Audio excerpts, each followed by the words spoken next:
त्याला जगभर मार्केट करतात. असं कोकणचं व्हावं म्हणून ग्लोबल कोकण 2013 पासून सुरू केलं. पहिला ग्लोबल कोकण बांद्रा कुर्ला कॉम्प्लेक्स मध्ये झाला होता. त्याला 4.5 लाख लोक आले होते. आणि हा एक आंतरराष्ट्रीय महोत्सव असतो. तो गेली 12 वर्ष मुंबईत, पुण्यात, लंडनमध्ये एकदा अमेरिकेमध्ये असा हा ग्लोबल कोकण झालाय. आणि याच्यामध्ये महाराष्ट्र सरकार ग्लोबल कोकणमध्ये कायमच सहभागी असतं. राज्याचे मुख्यमंत्री दरवर्षी याचं ओपनिंग करतात. आणि हा महोत्सव गेल्या वर्षी कोकणातले सगळे पालकमंत्री म्हणून एकत्र चर्चा झाली आमची. काय म्हटलं की आपण कोकणात सुरू करूया.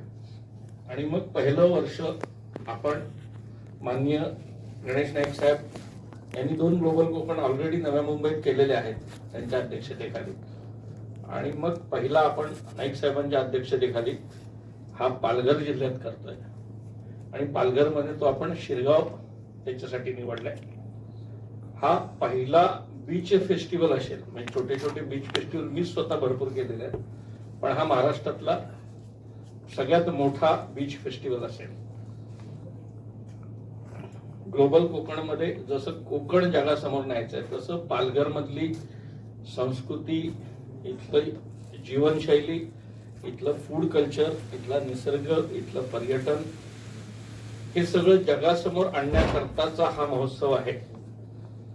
आपण थोडं मी प्रेझेंटेशन तुम्हाला देतो.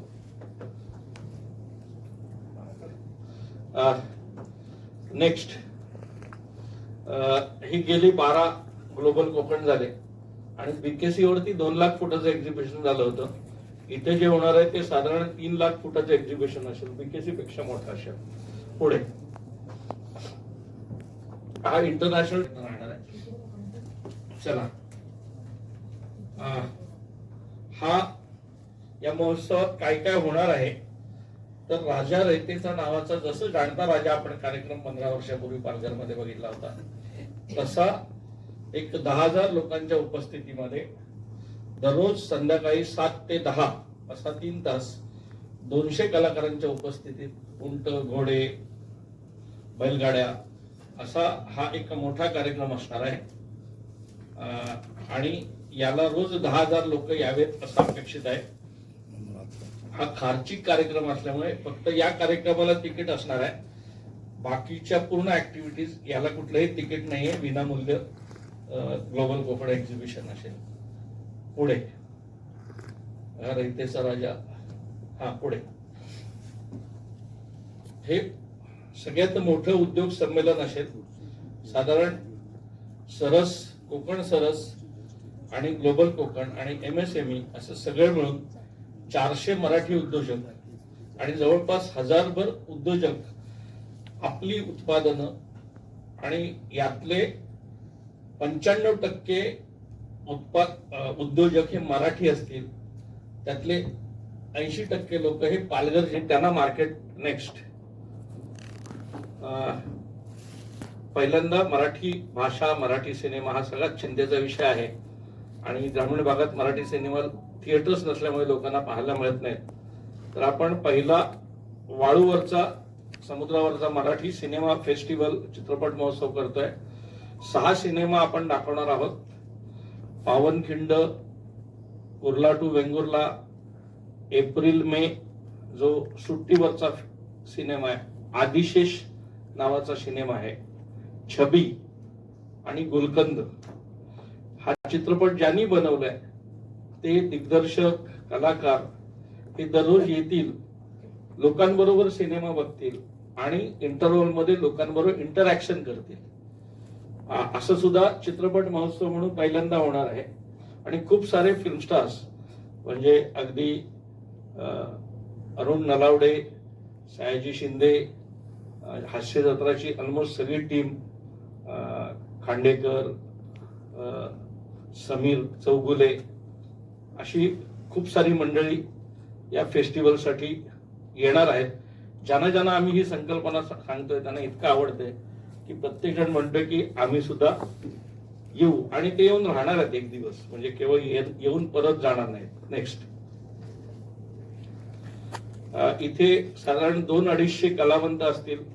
सिनेमा फेस्टिवल विनामूल्य आहे. हा लोककला महोत्सव म्हणजे सिंधुदुर्गातला दशावतार, इथलं रत्नागिरीमधली जाखडी, इथला तारपा जव्हारचा, अशा सगळ्या प्रकारच्या लोककला तुम्हाला एका ठिकाणी इथे 200-250 आर्टिस्ट इथे येऊन राहणार 5 दिवस. नेक्स्ट सगळी करतोय फेस्टिवल बरोबरच जगभर पर्यटक एक्सपिरियन्स साठी जातात, पण आपल्याकडे एक्सपिरियन्सेस नाहीत डेव्हलप केलेले. तर आपण एक 200 टेंटचं एक कॅम्पिंग नाही, याला ग्लॅम्पिंग म्हणतात, एक व्हिलेज बनवतोय आणि तिथे कोळी कल्चर असेल आणि कोळी फूड असेल आणि मग रात्री गिटार म्युझिक आणि चांगला A क्लासचा टुरिस्ट इथे येऊन राहणार आहे. सो दररोज एक 400-500 पर्यटक इथे राहतील आणि खऱ्या अर्थाने पर्यटन महोत्सवाचा आनंद घेतील. पुढे हे सगळे स्टॉल्स आहेत, म्हणजे अगदी कॉर्पोरेट पासून, म्हणजे थिंक ग्लोबल ऍक्ट लोकल, म्हणजे सर्वसामान्य छोट्या उद्योजकापासून ते मोठ्या उद्योजकांपर्यंत सगळे असतील याच्यामध्ये. हे वन विभाग आहे, नाईक साहेबांचं डिपार्टमेंट आहे आणि ते या कार्यक्रमाचे प्रमुख प्रायोजक असतील. आणि ते आपण खूप चांगला वन महोत्सव करतोय आणि इथला सह्याद्री, इथला चित्ता म्हणजे लेपर्ड आणि या सगळ्या गोष्टी तिथे आपण शोकेस करणार आहोत.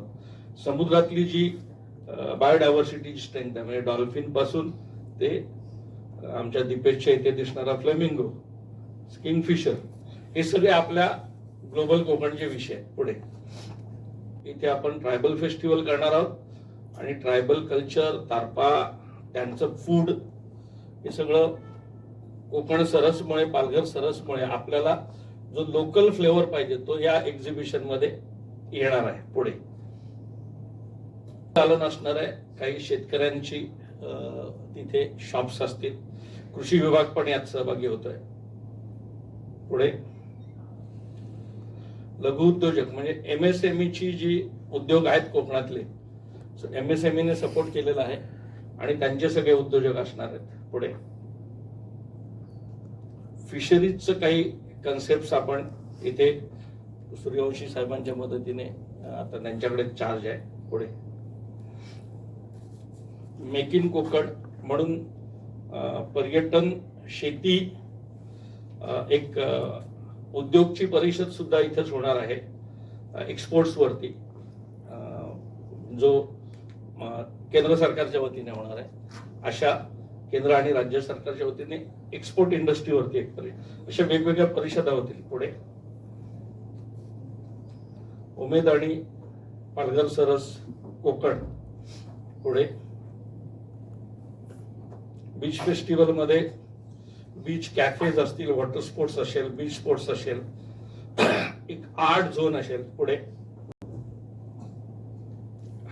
इथे बीच वरती आपण एक छोटी विमानं उडवणार आहोत, म्हणजे पॅरामोटरिंग असेल, वॉटर स्पोर्ट्स असेल आणि ऍडव्हेंचर टुरिझम असेल बीचवरच्या.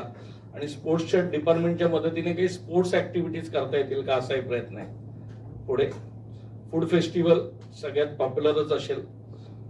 दरवर्षी ही अशी गर्दी असतेच ग्लोबल कोकणला, प्लस पालघर सरसची गर्दी, अशी दोन्हीचं मिळून हा.